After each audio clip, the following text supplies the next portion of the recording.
Hola a todos, qué privilegio tenemos hoy de podernos reunir, de estar juntos para alabar al Señor, para adorarle, para poder gozarnos recibiendo su palabra. Así que bienvenidos. Sí, todos bienvenidos este domingo, una vez más en línea, y eso es un regalo también poder conectarnos, y qué bien que ya están ahí conectándose. Y quiero recordarles que siempre es tan rico leer los comentarios, así que comenta ahí en el chat, saluda, que podamos tener esa interacción, ¿verdad? Y todos, qué bueno poder estar juntos hoy. Y nos emociona también empezar un nuevo tema. Una nueva serie. Estaremos siendo inspirados por la palabra de Dios a servir al Señor en su reino. Ese privilegio que tenemos de poderle servir a Él. Tú dijiste una palabra desde el inicio, dijiste privilegio, y creo que esa palabra es clave. Y me ha estado dando vueltas en mi cabeza desde hace días. Y de veras, es un privilegio, es un regalo dado específicamente por una autoridad. Así que creo que vamos a aprender acerca de eso. Pero hablando de privilegio, ¿qué otros privilegios tenemos de parte de Dios? El privilegio de conocerle, ese regalo que Él nos ha permitido, bautizarnos, crecer en fe, pero sobre todo el privilegio de servirle, que es para todos. Para todos. Me recuerdo que estaba pensando ahorita en mi niñez, en mi juventud, que bueno, siempre se me inculcó el servir a Dios. Vi a mis padres servir y los veo servir hasta el día de hoy todavía. Y de veras crecimos mis hermanos y yo viendo el regalo, lo buenísimo que es y era servir al Señor. Me llama la atención eso, porque los papás podemos ser un ejemplo de servicio y podemos también inspirar a nuestros hijos a servirle desde pequeños, con pequeñas tareas, pero enseñarles la importancia y el privilegio de servir al Señor. ¿Cuándo entendiste tú esto del privilegio de servir? Bueno, yo conocí a Cristo a los 16 años, pero fue hasta los 21 que el Señor me mostró claramente que tenía que servirle, que podía yo usar los dones que Él me había dado para servir en su reino. Sí. Y solo quiero decirles una cosita. Cada servicio que nosotros hacemos es para lo eterno. Y Dios dice que busquemos lo eterno, ¿verdad? Y que le demos prioridad también a su reino. Ya vamos a predicar aquí. Mejor vamos a pasar a las ofrendas ahora. Sí, qué privilegio. Ya que estamos usando esa palabra, qué privilegio también nos da el Señor de poder ofrendar, pero hacerlo generosamente, con gozo, con esa alegría, porque damos al Rey de Reyes, a su propósito, y por eso les animamos a que tú no dejes de ofrendar generosamente al Señor. Así es. Y también hoy es un domingo especial porque vamos a tener y vamos a celebrar la mesa del Señor, así que prepara los elementos, ya sabes, algo sencillo, no tiene que ser nada extravagante, pero sí con el corazón dispuesto y con gozo de poder celebrar una vez más la mesa de la comunión. Y ahora vamos a tener este hermoso tiempo para presentarnos delante del Señor también en adoración, alabándole. Así que prepara tu corazón, llama a tu familia, puedes ponerte de pie, pero sobre todo con un corazón sincero, entra a la presencia del Señor. Alabemos al Señor. Nos vemos. Hola iglesia, qué alegre que estamos aquí una mañana donde podemos ver la fidelidad de Dios y poder reunirnos juntos, pues cada quien en su casa, pero listos para cantar, para poder exaltar el nombre de nuestro Dios. Así que ponte de pie, levanta tus manos y juntos cantémosle a Él.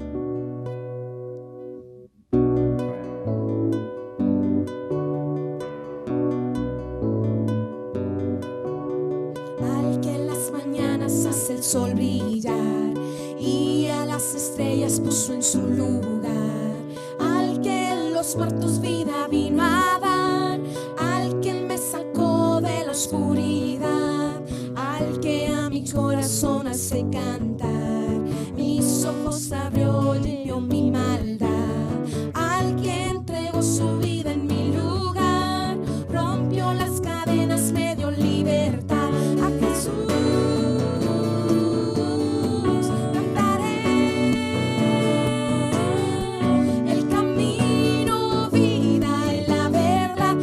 solo tu nombre sobre todo está. Al que lo hizo todo por amor, al que mi vida entera transformó y de mi futuro tiene el control, a Jesucristo nuestro Salvador, a Jesús.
Qué alegre poder estar acá cantando. ¿No estás emocionado? Yo estoy feliz. Espero que tú ahí en casa igual. Sabes, es esperanzador saber que Él está en control y juntos vamos a decirle que en Él vamos a hacer cosas grandes. Creo que tú quieres hacer algo grande, yo quiero hacer algo grande, pero no para mí, sino para Él, para que más lo conozcan. Así que, iglesia, en estas últimas dos canciones, unámonos en una sola voz, diciendo que en Él haremos cosas grandes, pero debemos seguirlo y obedecerlo. Solo en ti haremos cosas grandes, Señor, solo en ti. Solo en ti. Dile al Señor.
So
tus pasos, va a ser la única forma que vamos a poder hacer algo para ti.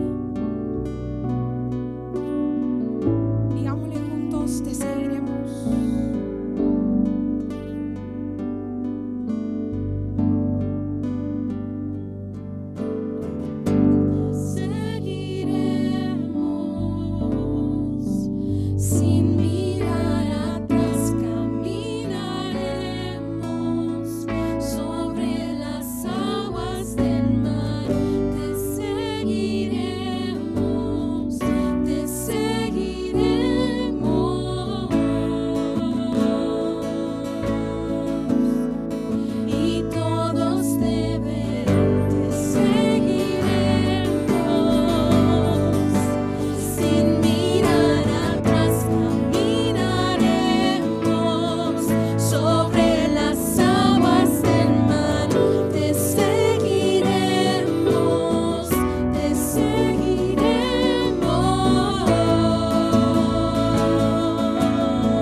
Siempre listos. Un lema de los Scouts es siempre listos. Ese refrán refleja una actitud pronta para ayudar y servir a su sociedad para resolver cualquier imprevisto. Y quiero leerles una cita de Robert Baden-Powell, el fundador de los Scouts, que dice así: el slogan Scout es siempre listo, lo que significa que vosotros estaréis siempre preparados, tanto mental como corporalmente, para cumplir vuestro deber. Siempre listos mentalmente mediante la disciplina, siendo obediente a las órdenes que os den y habiendo recapacitado de antemano sobre cualquier accidente o situación que pueda ocurrir, de tal manera que podáis hacer lo adecuado en el momento preciso y tengáis la voluntad de ejecutarlo. Siempre listos físicamente, haciéndoos fuertes, activos y capaces para ejecutar la acción adecuada en el momento oportuno. El Señor Jesús también nos desafía a un lema similar: estén preparados. Hoy quiero invitarles a que miremos esta frase en el Evangelio de Mateo. Esta frase está vinculada también con nuestra celebración de la Mesa del Señor hoy. Así que de una vez les invito a que preparen los elementos, el pan y el vino, para que al terminar la reflexión participemos juntos de la Mesa del Señor con la familia Sánchez, que nos estará guiando en la Mesa del Señor hoy.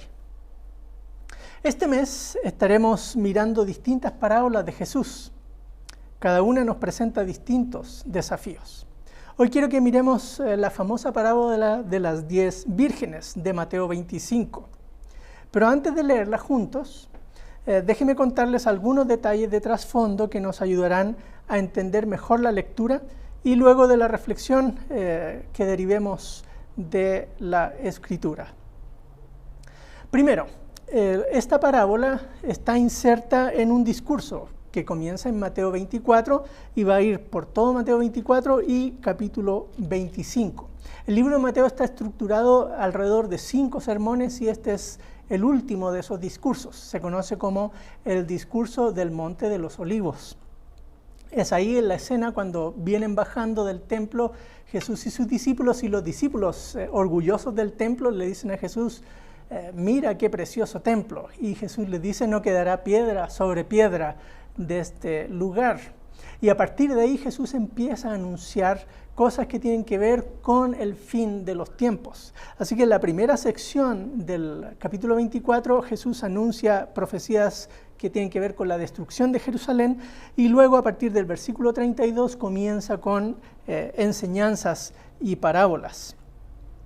Las parábolas tienen que ver precisamente con estar preparados.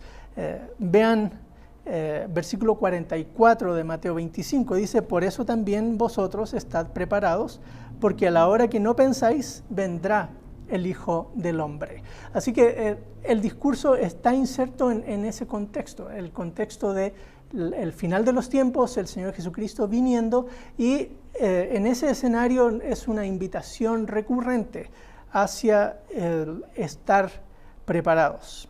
Ahora, la parábola que veremos es sobre una boda, y necesito contarles algunas cuestiones de costumbres para entender mejor la narración. Las bodas en el tiempo del primer siglo en Israel duraban bastante tiempo. Empezaban primero con la pedida de la novia, por decirlo de alguna manera guatemalteca. Y eso ocurría por lo menos 9 meses o 1 año antes de la boda. ¿Sí? Recuerdan, María y José estaban desposados en ese punto. Luego viene, después de 1 año, entonces viene la boda propiamente, y en esa boda que está inserta esta historia. Después de 1 año, el novio entonces va a la casa de la novia y ahí hacen algún tipo de celebración, y luego entonces el novio se trae a la novia a su casa para continuar la fiesta. Esa fiesta va a durar por lo menos unos 7 días, y esta historia nos enmarca en ese primer día. ¿Qué pasó ese primer día?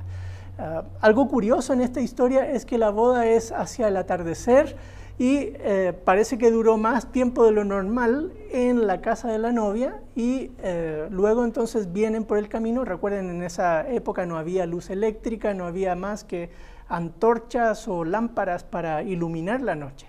Así que vienen en procesión el novio, la novia y todo el séquito de los parientes, y en la casa del novio le van a esperar sus parientes, muchachitas jóvenes, 14, 15 años, ¿sí? Que están esperándolo, como suele pasar en nuestras bodas con las damas de honor, que hacen unas filas para que los novios pasen entre medio. ¿Sí? Algo muy parecido harían ellas. ¿Sí? Estas jovencitas, todas de la familia, tendrían algún tipo de iluminación, y con ello entonces saldrían a acompañar al novio para el último tramo para entrar a la fiesta. En la historia se nos va a mencionar lámparas.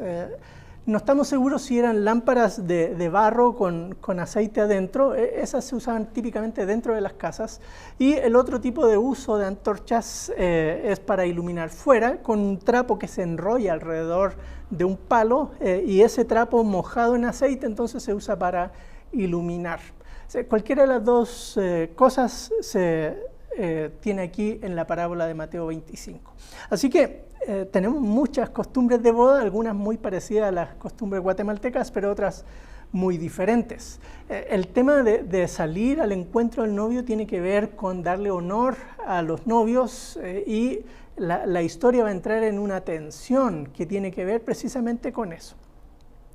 Lo otro es que esta parábola y las otras dos que aparecen antes y después de la parábola que vamos a estudiar tienen que ver precisamente, como les decía hace unos minutos antes, con estar preparados para la venida del Señor.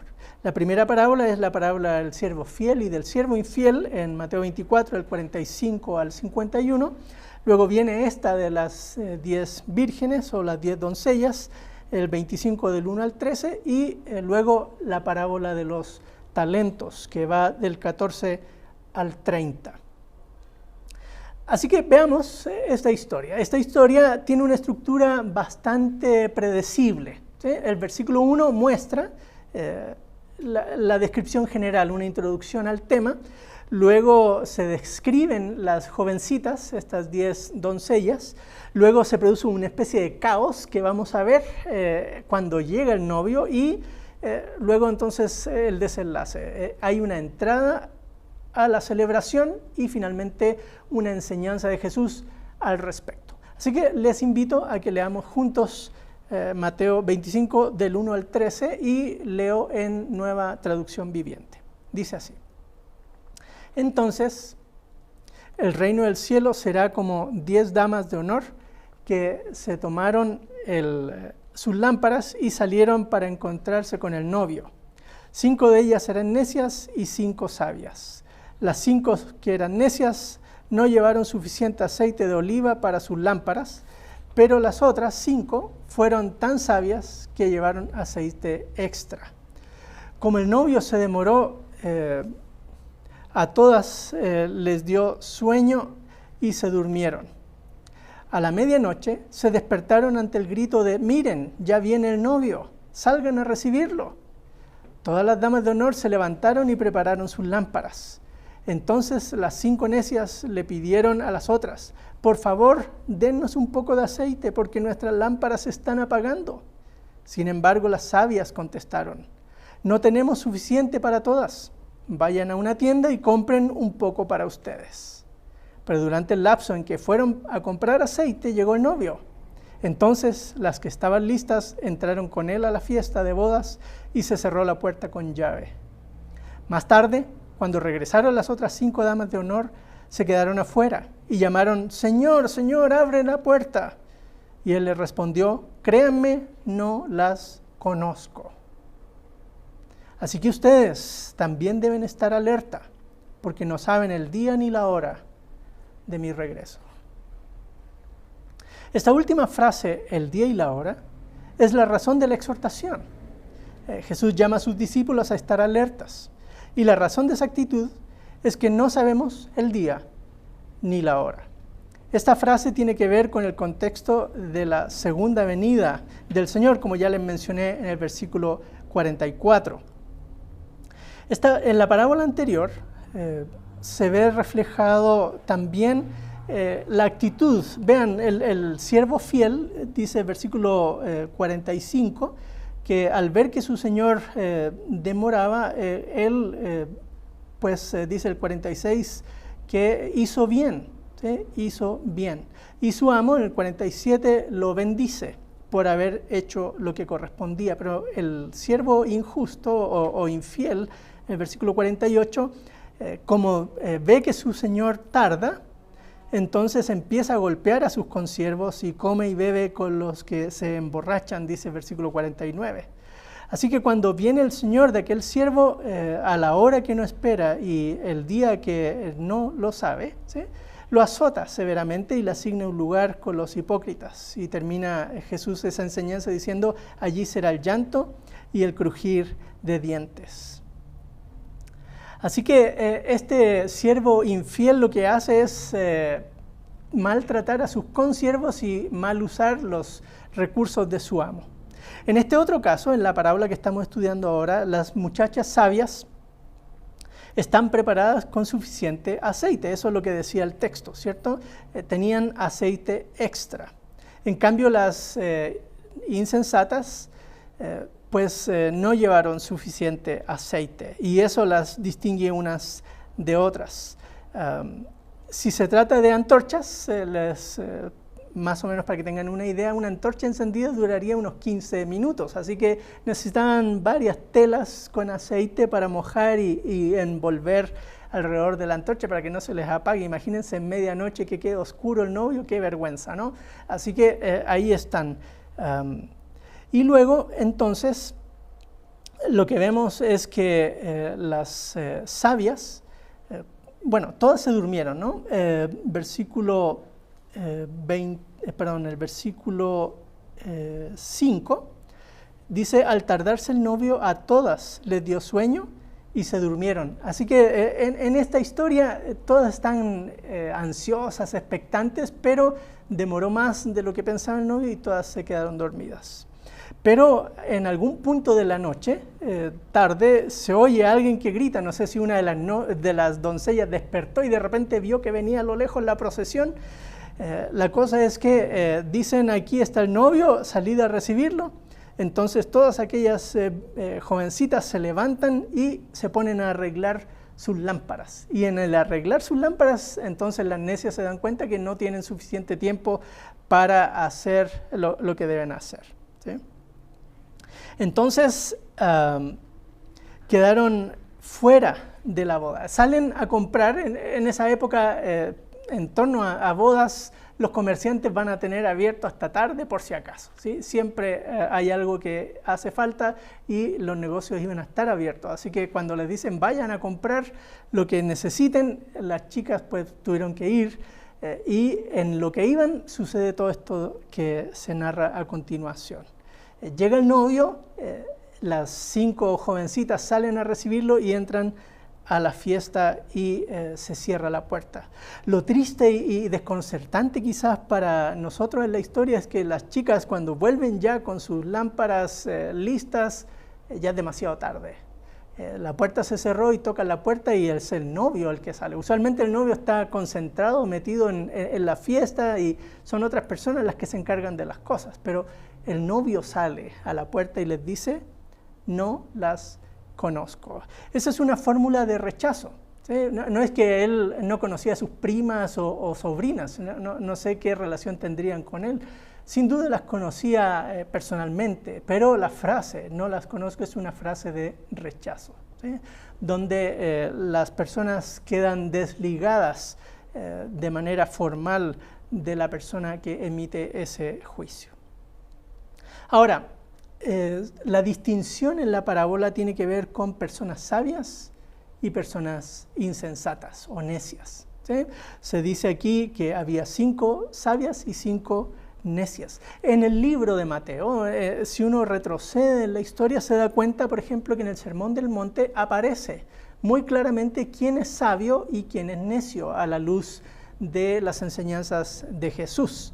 Y en Mateo 7 se nos cuenta que hay una persona que es sabia, recuerdan que construye su casa sobre la roca, y una persona que es necia que construye su casa sobre la arena. Y Jesús luego explica, ¿sí?, que la persona sabia es aquella que oye las enseñanzas de Jesús y las pone en práctica. En cambio, la persona necia es la que conoce las enseñanzas del Señor, pero no las practica. Y ahí está la clave de esta parábola, ¿sí? Así que esta parábola nos está desafiando tremendamente, ¿sí? Ante la inminente venida de nuestro Señor Jesús, nuestras acciones y actitudes muestran si nos parecemos a las doncellas sabias o a las insensatas. Y ahí está la clave del sermón, ¿sí? Es una invitación a contrastarnos con cuál de ellas nos parecemos, ¿sí? Nuestras acciones y actitudes muestran si estamos preparados para recibir al Señor y darle honra. Todos sabemos que el Señor viene, ¿sí?, y en cualquier momento vendrá. Esa es la esperanza cristiana, sin duda, ¿sí? Pero al actuar, nuestras actitudes, nuestras acciones reflejan si estamos o no preparados para esa recepción, ¿sí?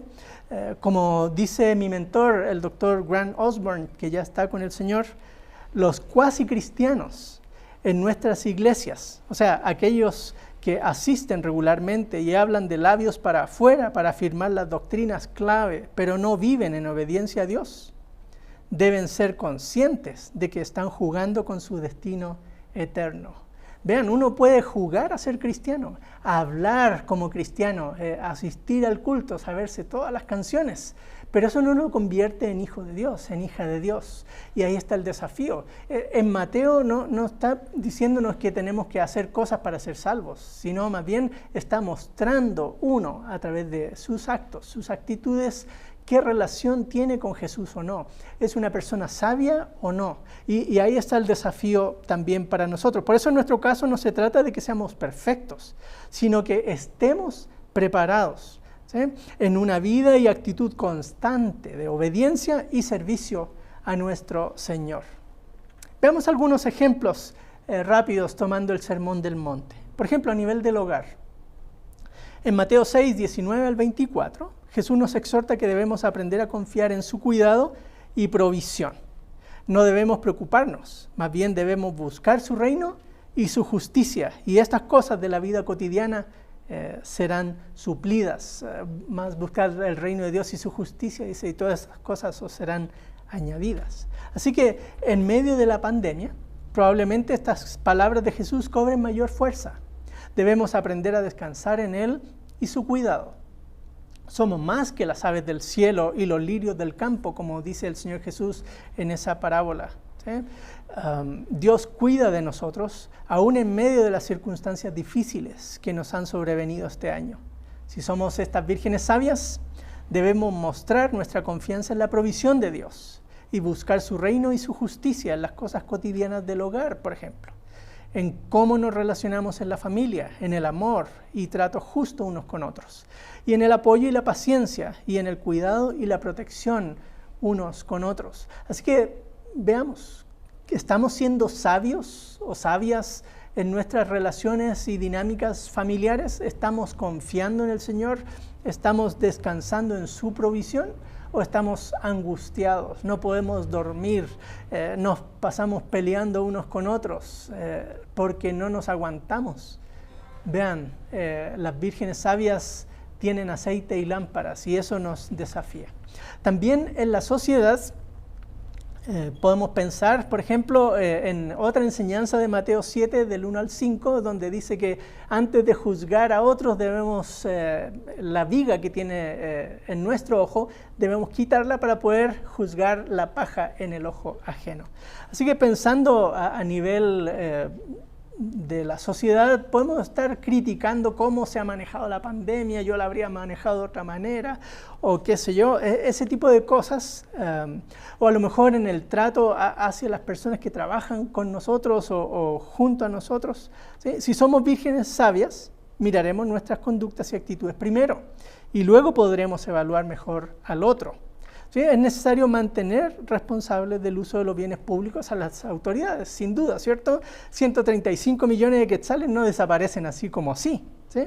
Pero también debemos nosotros ser responsables con nuestros deberes ciudadanos. En nuestra iglesia, otra enseñanza del Sermón del Monte de Mateo 7, 15 al 23, nos advierte de los falsos maestros que llegarían, ¿sí? Y el Señor Jesús dice, por sus frutos los conoceréis, ¿sí? Y lo mismo pasa con nosotros, debemos ser buenos árboles que dan buenos frutos. Y al final de esa parábola hay frases muy parecidas a esta, vean, se acercan a Jesús y le dice, no profetizamos en tu nombre y en tu nombre echamos fuera demonios y en tu nombre hicimos muchos milagros. El Señor les dirá, jamás os conocí, apartados de mí los que practicáis la iniquidad. Así que si somos vírgenes sabias, nos involucraremos de lleno en el ministerio de nuestra iglesia. Serviremos al Señor, pero con una actitud correcta, con lealtad al Señor. Debemos actuar y desarrollar nuestros dones que el Señor nos ha dado por medio de su Espíritu, sin duda, ¿sí? Pero debemos recordar, a la luz de estas enseñanzas, que ese servicio nunca será reemplazo de nuestra obediencia y temor a Dios. Porque podríamos estar sirviendo como estas personas dicen que hicieron cosas por el Señor y portentos impresionantes. Pero eso no basta, no es suficiente.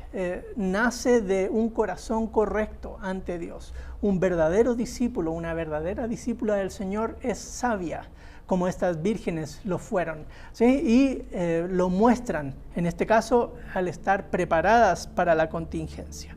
Así que si somos vírgenes sabias, debemos mostrar que estamos preparados para la venida de nuestro Señor, ¿sí? En cualquier momento el Señor Jesús vendrá, aunque no sepamos el día ni la hora. Por eso, esta mañana quiero invitarles a que juntos tomemos nuestra botellita de aceite y nuestras lámparas. Mantengámonos preparados, mostrando en nuestra obediencia y amor al Señor que somos esas vírgenes sabias. Así disfrutaremos de esa celebración de bodas junto a nuestro Señor, siempre listos. Es ahí el desafío para cada uno de nosotros. Ahora cuando entremos en unos minutos más a la mesa del Señor, pensemos en eso. Pensemos, porque la estamos celebrando hasta que el Señor Jesús vuelva. ¿Somos de las 5 vírgenes sabias o somos 5 vírgenes necias? Nuestra conducta, nuestra obediencia al Señor evidencian qué tipo de personas somos. Yo les invito a que estemos siempre listos, porque el Señor Jesús viene a la hora que no sabemos, el día que no pensamos. Estemos preparados, sirviendo al Señor, pero con el corazón correcto y la actitud correcta. Que el Señor les bendiga. Muy buenos días, amigos y hermanos de Iglesia Vida Plena. Es un gran gusto estar con ustedes y que nos permitan entrar a sus hogares a través de esta transmisión el día de hoy, domingo 1 de noviembre. Es para nosotros un privilegio el estar acá para dirigirles en un momento especial que es la Cena del Señor. ¿Qué necesitamos para la ocasión?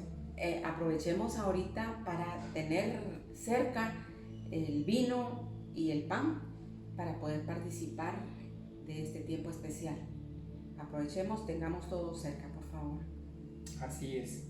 Recordemos que la Cena del Señor es un sacramento instituido por el Señor Jesucristo. Es básicamente un memorial, ¿verdad?, en el que recordamos la muerte de Él, su sacrificio que hizo por nosotros, por nuestros pecados. Es una ocasión también importante para recordar el amor del Señor, el amor que Dios mostró a la humanidad a través del sacrificio de su Hijo y del perdón.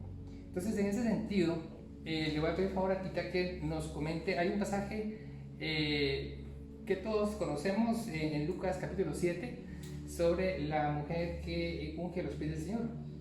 Así es. Bueno, dice el pasaje que en cierta ocasión un fariseo invita a Jesús a comer a su casa. Y cuando una mujer supo que Jesús iba para allá, tomó un frasco de alabastro y tenía perfume y llegó, se arrodilló y se puso a llorar a los pies de Jesús. Bueno, resulta ser que esta mujer roció el perfume en los pies de Jesús y el fariseo, cuando vio esto, empezó a pensar, bueno, si Jesús fuera profeta, se daría cuenta que esta mujer es pecadora. Bueno, Jesús dice en el versículo 40, Jesús le dijo, Simón, tengo que decirte algo. Simón dijo, dime, maestro. Un acreedor tenía 2 deudores. Uno le debía 500 días de sueldo y el otro 50. Como ninguno de los dos podía pagarle, les perdonó la deuda a los dos. Ahora dime, ¿cuál de ellos lo amará más? Simón le respondió, me parece que a aquel a quien le perdonó más. Y Jesús le dijo, tu juicio es correcto. Entonces se volvió a la mujer y le dijo a Simón, mira a esta mujer. Cuando llegué a tu casa, no me diste agua para lavarme los pies, pero ésta los ha bañado con sus lágrimas y los ha secado con sus cabellos. No me diste un beso, pero ésta no ha dejado de besarme los pies desde que entré. No ungiste mi cabeza con aceite, pero ésta ha ungido mis pies con perfume. Por esto te digo que muchos pecados le son perdonados, porque amó mucho. Pero a quien poco se le perdona, poco ama. Gracias. Así es. Y el último versículo que nos leyó Tita es muy significativo. Lo voy a repetir. Por eso te digo que sus muchos pecados le son perdonados, porque amó mucho. Pero a quien poco se le perdona, poco ama. Y aquí nos invita a reflexionar entonces cómo estamos dimensionando el perdón del Señor para con nosotros y lo tanto que nos amó. ¿Estamos nosotros perdonando y amando también en base a ello? ¿Tenemos nosotros un pleno sentido de donde el Señor nos sacó? El pecado que traíamos cuando venimos a Él, ¿verdad? E inmerecidamente el Señor nos perdona. Así que con esto en mente, con el amor del Señor, lo que nosotros debemos amar, el perdón que Él nos da y el perdón que nosotros debemos ofrecer, quisiera entonces que tomemos los elementos y vamos a proceder a la celebración de la Cena del Señor. Vamos a tomar el pan primero y voy a invitarles que nos acompañen con sus Biblias a la primera carta de los Corintios, capítulo 11, versículo 23 en adelante. Y vamos a leer juntos. Yo recibí del Señor lo mismo que les he enseñado a ustedes, que la noche que fue entregado, el Señor Jesús tomó pan, y que luego de dar gracias lo partió y dijo: tomen y coman, esto es mi cuerpo, que por ustedes es partido. Hagan esto en memoria mía. Comamos del pan.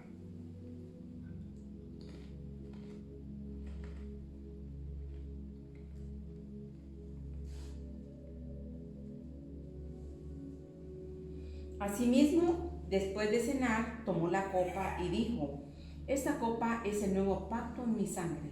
Hagan esto cada vez que beban en mi memoria. Tomemos la copa. Bebamos.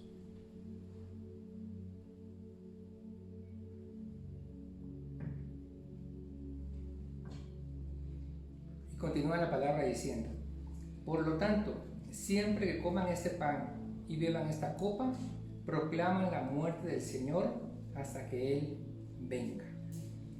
Amén. Y es importante este último texto. Proclamamos la muerte del Señor cada vez que participamos. ¿Hasta cuándo? Hasta que Él venga. Nosotros esperamos la venida del Señor Jesús, es nuestra esperanza, y en todo momento oramos y confiamos en que el Señor viene por nosotros y viene a reinar eternamente. Así es. Gracias, hermanos, por compartir este momento. Voy a pedir por favor a Tita que terminemos en oración y que tengan un feliz domingo bendecido. Señor, gracias te damos por el sacrificio que hizo nuestro Señor Jesucristo en la cruz. Gracias, Señor, por perdonarnos tanto. Gracias porque mostraste tanto amor para nosotros al salvarnos. Te alabamos y te bendecimos y te pedimos, Señor, que nos guardes, nos tengas con bien, Señor, y que nosotros en cada momento podamos proclamar tu reino, podamos proclamar el evangelio de salvación a todo el mundo hasta que tú vengas por nosotros. Te agradecemos todo en Cristo Jesús. Amén. Amén. Buen día, hermanos. Buen día.